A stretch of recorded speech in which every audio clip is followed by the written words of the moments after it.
What do you fear the most? Failure? Judgment? Loss? Be honest. How many times have you backed down just because of fear? How many opportunities have slipped away simply because you didn't dare to act? The truth is, fear won't kill you, but it will kill your life. It keeps you trapped in a boring job, a mediocre existence, a meaningless cycle that you lack the courage to break. But what if I told you that fear is not your enemy? What if I told you that how you face it determines your entire life?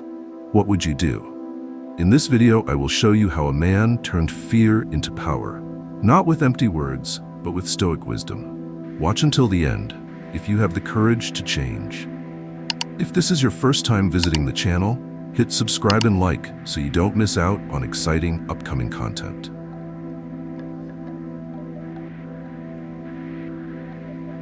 Face the truth. You are not young anymore. You have passed your reckless years, and now, life may have either stabilized or turned into a repetitive cycle of fear and monotony. John, 45, is a mid-level manager at a finance firm in New York. Good salary, owns a house, but he hates his job. Every morning, he looks in the mirror and sees a burnt-out man with no passion left. He dreams of starting his own business, of doing something meaningful, but a voice in his head keeps whispering, "You're too old to start over. You have a family, bills to pay. What if you fail?" Every night, John drowns in that fear, until one day, while reading a book on Stoicism, he comes across a quote from Epictetus: "We are not disturbed by events, but by our interpretation of them." John stops. He asks himself, what is the worst that can happen? If he fails, will he starve? No. Will he lose everything? No. But if he does nothing, in 10 years, he will look back and see a man drowning in regret for never daring to live the way he wanted. Fear is no longer terrifying when you bring it into the light. It is only a shadow, growing larger in your imagination.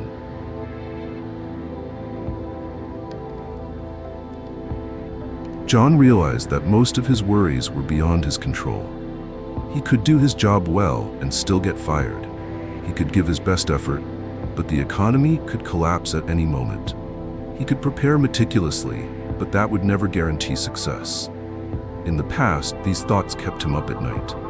He used to believe that if he just tried harder, planned better, and controlled more, he could avoid failure. But now, he saw the truth. No one can fully control their life. Only a fool believes they can control everything. The only thing John could control was himself. He couldn't control the outcome, but he could control his daily actions. He could learn new skills. He could save money to build a financial safety net.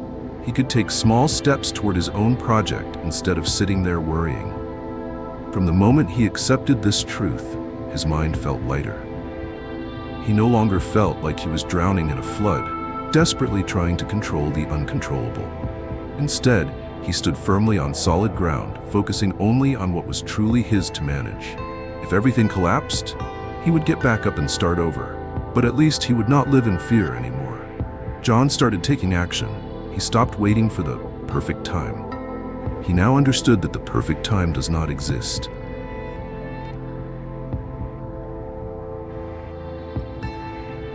John realized something. The more he avoided fear, the bigger it grew. The more he thought about failure, the scarier it became. The longer he waited until he felt ready, the more stuck he became. He remembered learning to swim as a child.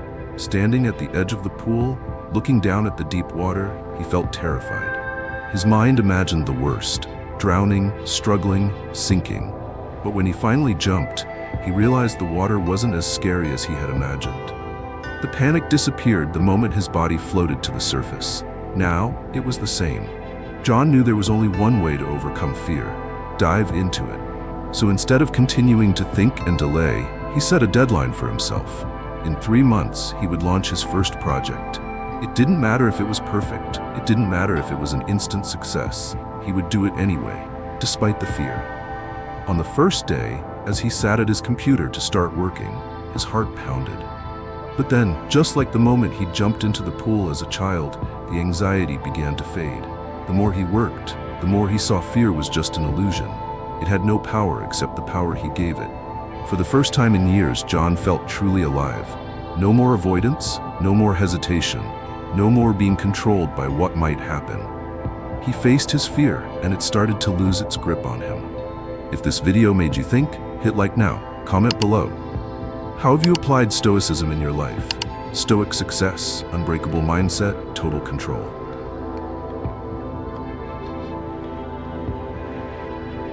John understood that fear does not disappear just because he took action once. It will return in different forms. A failed project, a missed opportunity, a rejection. All of these could make him doubt himself. But this time, he would not be caught off guard. He would prepare in advance. Every morning before starting his work, John spent a few minutes visualizing the worst possible scenarios. What if his plan failed? What if no one cared about his product? What if he lost money? What if his friends mocked him? He wrote everything down, scenario by scenario. Then he asked himself, if this happens, what will I do? If his project failed, he would learn from it, improve, and try again. If he lost money, he would adjust his expenses and earn it back. If people mocked him, he would remind himself that their opinions do not define his worth. By preparing for difficulties, John made fear lose its power. Nothing could catch him off guard. If the worst happened, he already had a plan to deal with it. And if it didn't, fine. But he would not live under the illusion that life would always be easy. John was no longer a man afraid of change. He was someone who proactively faced life, ready for challenges. Not because he was certain of victory, but because he knew that no matter what happened, he would stand up and keep moving forward.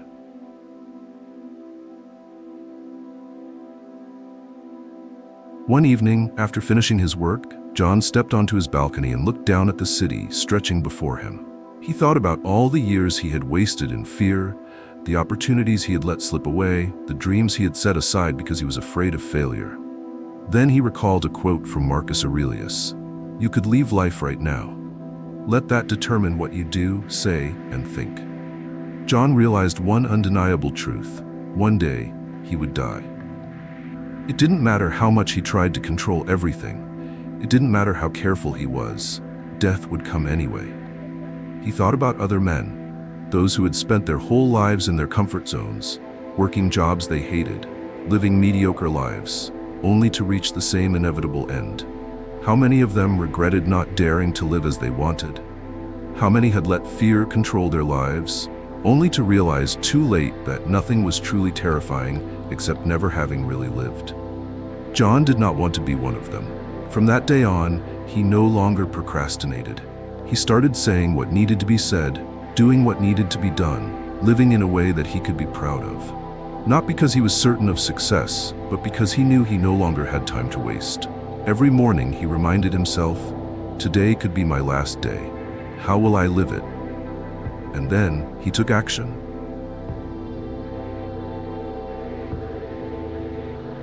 John was no longer a man who sought comfort.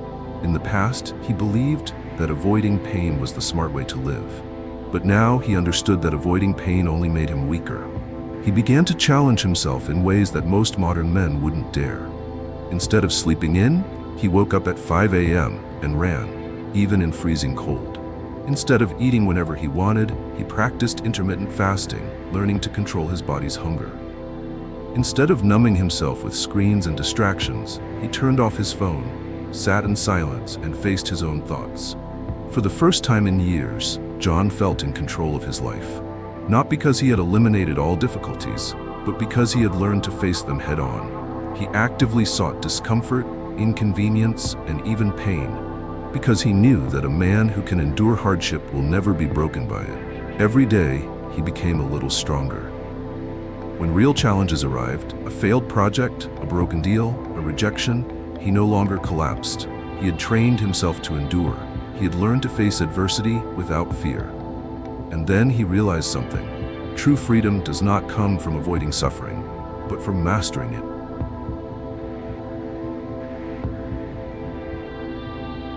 John had learned to accept hardship, but now he took it one step further. He learned to love it. In the past, whenever he faced failure or obstacles, he got angry. He blamed fate, cursed his circumstances, and complained that things should have been easier. But then he read a quote from Nietzsche: "Do not merely bear what happens, love it." That completely changed his perspective.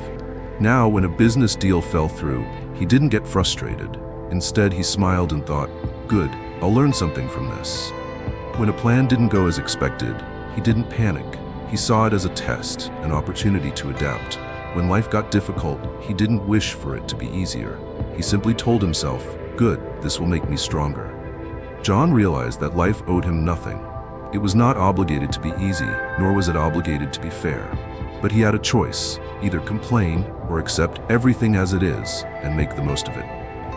And when he truly embraced this philosophy, something strange happened. Nothing could break him anymore. Because if you love every challenge, if you embrace every difficulty as part of the journey, then nothing can defeat you.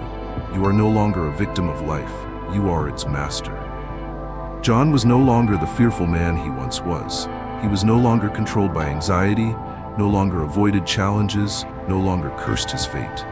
He had learned to accept what he couldn't change, face fear, prepare for the worst, remind himself of life's impermanence, train his strength through hardship, and most importantly, love everything that happened. Now, when he faced failure, he didn't see it as the end, he saw it as a lesson. When he encountered hardship, he didn't complain, he saw it as an opportunity to refine himself. When life threw adversity at him, he welcomed it with unshaken resilience. Strong men are not those who never fear, but those who master fear and act despite it. You can continue living in anxiety, or you can stand up, face life, and train yourself to become unbreakable. The choice is yours. Thank you for being here. If you found this video helpful, subscribe, turn on notifications, and like this video. Don't forget to leave a comment so we can spread positivity together.